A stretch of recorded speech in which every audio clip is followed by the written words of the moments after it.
For 2 hours or more than 2 hours, Putin schooled Carlson in his version of history. Or it was hard to work out whether Carlson looked bored or confused throughout the interview. Putin also repeated some old lies, like Russia did not start the war in Ukraine and was trying to stop it. And Putin kept trying to make this case that Ukrainians and Russians, well, they're all Russians. Here's the Russian president. Listen to this. Suddenly, the Ukrainian soldiers were screaming from there in Russian, perfect Russian, saying, "Russians do not surrender," and all of them perished. They still identify themselves as Russian.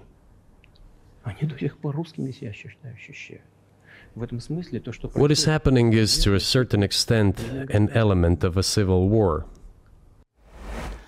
So what was your big picture takeaway on all this? And did Putin get what he wanted from the interview, and what was that? Well, I think let's start with what Putin wanted, at least I think what Putin wanted.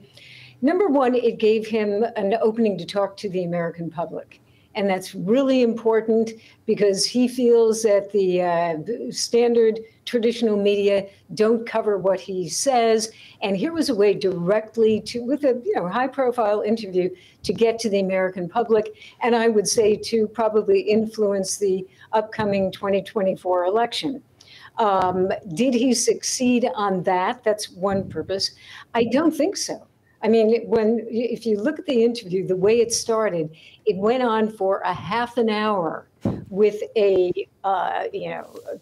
detailed history of Russia going back about 1,000 years. There was one point where Tucker Carlson looked a little confused, and I think the date was 1654, and we weren't through it yet. So if Putin was trying to talk to the American public, they would be totally confused. What was his history? It's important to Putin